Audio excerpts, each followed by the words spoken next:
So now I need to find the center of the truss, which you can see from that bracket is right about there. But let me show you how these post frames are built.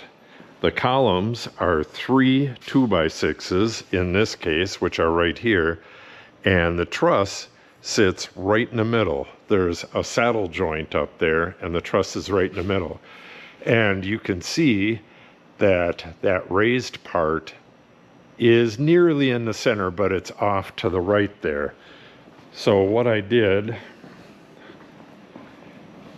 is I went by the bracket that's already there, which is screwed to the truss.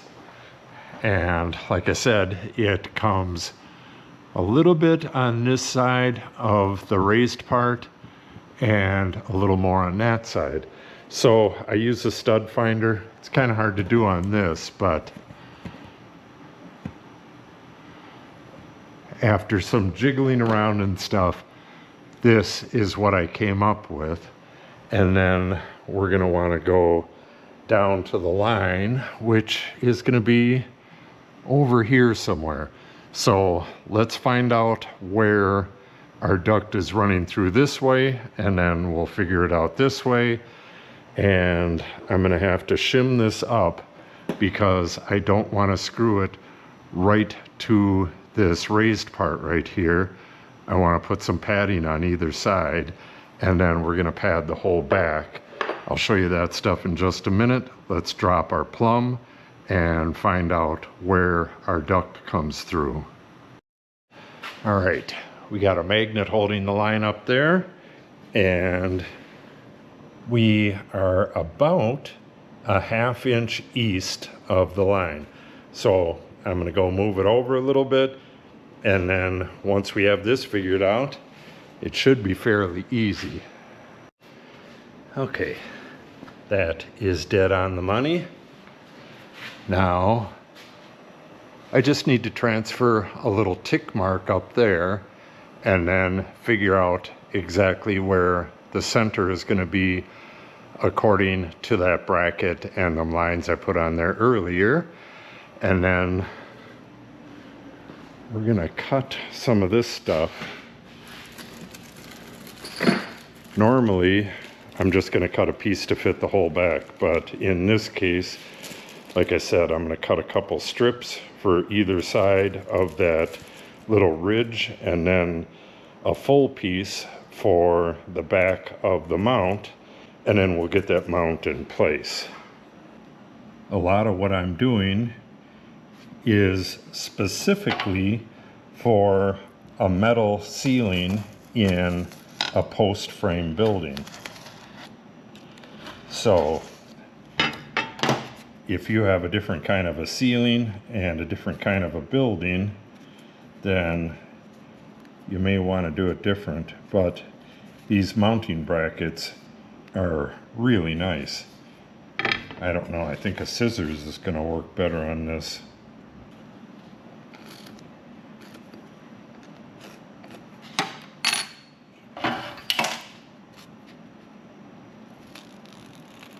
Okay, I have a strip on either side of that ridge right there, and I have my foam on the back of the bracket. What I'm going to do is get these nice and square to the bracket. I'm going to go up there, hold this in place, and then I'm going to tap these with the hammer to get my center marks, and then I'm going to drill holes that are a bit bigger than these threads. I don't want the threads catching on the metal. Drill a hole just through the metal, and then we'll drive these spacks home and snug it up. I don't want to get it too tight because that'll cause oil canning if I collapse that ridge up there.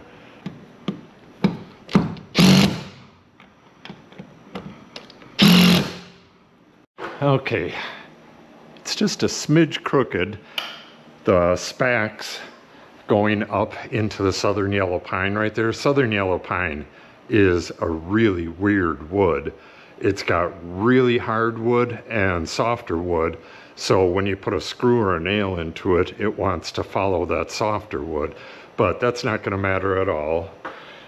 All we need is for this 3/8 inch tapped hole to line up with the intake over there, and it does exactly. Hopefully we can get it to match up with our Y's here. The magnet is really strong. Hopefully we can get it to match up with our Y's here, but that shouldn't be a problem. Okay, so now I need to lay out the diagonal, which is a 45 from right in there somewhere across over to that other line. And then we'll have a bracket right here somewhere. And another one on the truss right in here. And then another one right in here somewhere. Yeah, it'll be interesting finding out where those are going to land. But I do believe there's 3 of them on the diagonal here. And with these big old heavy duty brackets going up into solid wood, that should be plenty of support. So let's get that diagonal marked on the floor so we can figure out these.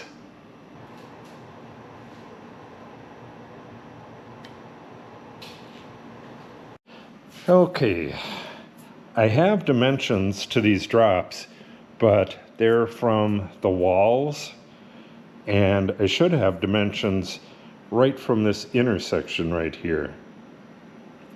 But I should double check it with these dimensions from the wall. Let me go get those dimensions. I need 2 dimensions here, and what we have on the floor here, the as-built, is 37 5/8. I want to double check that. It looks like it's right. So let me go grab a couple dimensions, and then we'll do some dimensioning on the floor and see if they come out within an inch or so of each other, which is all that it needs to be. As long as we have the things in this line correct, that's all that really matters. So let me go get that and we'll get this figured out. Okay, I figured it out on the computer and I laid this out. This is the drop for the planer, and it's about 83 inches from the main trunk over there, and that's coming out just right. Same thing with the planer. These are just there for a feel good and so that I can get the run laid out. I'm gonna figure out everything on the ground, get everything connected, and then I'm gonna get some help from my daughter, and with these brackets in place, we'll just put some temporary loops up there and we'll lift it, set it into there, and make sure that the end of it matches up with whatever I have laid out on the ground, and then we'll get it to the right height and fix it in place. I'm going to be using gripples. I have a vineyard. For those of you who don't watch the other channel, I had a vineyard, I took it out, but I got a bunch of gripples and wire and all that stuff, so that part should be relatively easy. Okay, let me see. I got all this stuff on my phone, so it's in a different drawing. Let me pull up that last drawing and we'll get this laid out real quick. Well, actually, I don't even need to do that right now. I can do that anytime. Right now, I'm going to concentrate on getting these put in place. So I'm going to have one. Oh, where is that?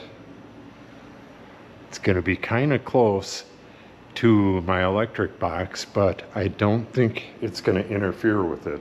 We'll find out in a second, though. Unfortunately, the next one falls right on the center of the rib here. I might actually be able to do that one differently then. Just put an eye in there, drill a hole through the rib and put an eye in there. Yeah, that really sucks. I don't know if I can do without that one or not. The thing is, with a metal ceiling like this, going this way, there's structure above it every 8 feet. And going this way, there's structure every 4 feet. So you really can't put supports out in the middle of this stuff. When I did the conduit, I had to screw it right to the joists. You can see it's screwed right into the joist right there.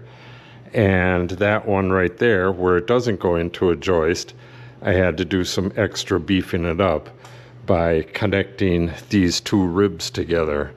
But that's not going to work for this ductwork. So let me think on this.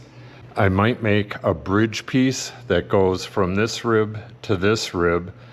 We would take these two screws out and it would just go right over this, just to have something flat to screw to, and then put the bracket right there. Bummer. Well, let's see if we can get the next one in. The next one is right next to that conduit, or actually it's under the conduit. So yeah, I really can't connect to the conduit. Got some issues here. I just remembered on this service drop right here, I just put 3/4 inch material and that blocks it out over the rib. So I just need a couple chunks of 3/4 inch material to bridge that. And I think, well, I'll take out those screws like I said, and then I'll just glue with super glue those bridge pieces on, and then span it with my part. Let's see what that looks like. Oh, we can do it right here. Yeah, it goes right into the edge of the rib on either side. This is going to be a little difficult, but got to do it. Okay, it would be real hard to straddle that conduit there, but luckily, right next to it is the next truss, right on the dot. So, unfortunately, we only have one mount here on the main trunk, and then nothing over to here, where we're going to have another one. These are both into trusses, so those are pretty heavy duty. And then we have one more that will go right there somewhere. And it looks like we're going to hit the intersection, but it is what it is. So I definitely have to get this one in place, the one that's right here. Then we'll have some pretty nice even spacing. And I think I need to get one right in here somewhere for the main trunk for where it ends. This is going to have that Y right here and then another Y right away that drops down and goes over to here for the saw, and then it just continues out a ways. I have to figure that out though, because right from the second Y it has an elbow and it goes up to the ceiling and then continues on. Yeah, I'm gonna have to think about that. I should have a support over here though. What I can do with these supports along here, that one is into a truss.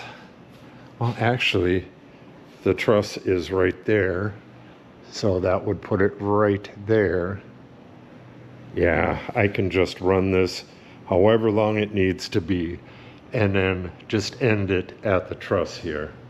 So I have one 2, 3, 4 more to put in. Okay, let me show you what I did here. On this one that fell right on the rib, I just used a 5/16 by 4-inch long eye screw. That is going to be plenty strong, and I don't know, I might use that in another place or two as well, because when I tried putting in this one right here, the truss was supposed to be right on the edge of that raised part there, but it wasn't. It was about 3/4 of an inch over. So I pre-drilled my holes, and when I started putting the screw up there, it just went way the heck over. It caught some really funky grain and jumped on me. The mounting hole is actually right, but now I gotta fill these other 2 holes here.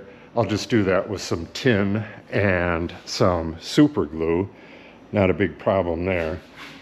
So I have the one here and the one over here. When I find out where it's going to go, if it's an awkward spot, I'm just going to use another eye screw. But if it's a nice flat spot, I'll use one of these mounts. So let's get this one in, and then we'll do this final one here. And at least now I know where that thing is. I can go right on the flat part with this one. Okay, that one went in perfect. Now we just got one last one to do, and that's going to be on this truss right here, and we need to go into this flat right next to the big rib, and that is going to be right in line with this one. So it's going to be right there.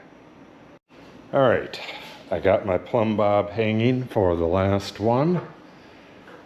Now I just got to come up here and make a little tick mark right there, but I'll be putting the bracket out in this flat right here so I don't run into the problems I had with that one over there. Hopefully this one comes out a lot better. I think it will. Okay, I got the last one in, at least for now. So we're going to have 2 hangers on the main trunk and 3 on the main branch. Now that I have all of my hangers up, I'm going to go over the stuff I have on hand and compare it to the drawings and compare it to the floor and see what I need. Then we'll cobble together an order, and we should be putting up pipe in no time. I don't know how long it's going to take them to ship. I believe when I ordered this system originally over 20 years ago, I believe it took like 3-4 weeks, but I have no idea how fast they are now. Okay, let me show you what we got here. Our duct is going to be 7 inches all the way along this main trunk, and I had this joint right here that goes down to the saw. You can't really see it. It's right after this one here. I had that as a 7-7-5, 7 on both ends with a 5-inch drop. And on hand, which needs a good deal of cleaning up, I have a 7-7-6. So I don't want to drop with the 6. So either I can reduce that to a 5 or get a new fitting for that. And then I basically have most of the other stuff. The 7-inch duct comes through here. It's 7-7-7 right there. I need that one. Then it comes up and goes to this, and then it's 7, 6, and then a 5-inch drop.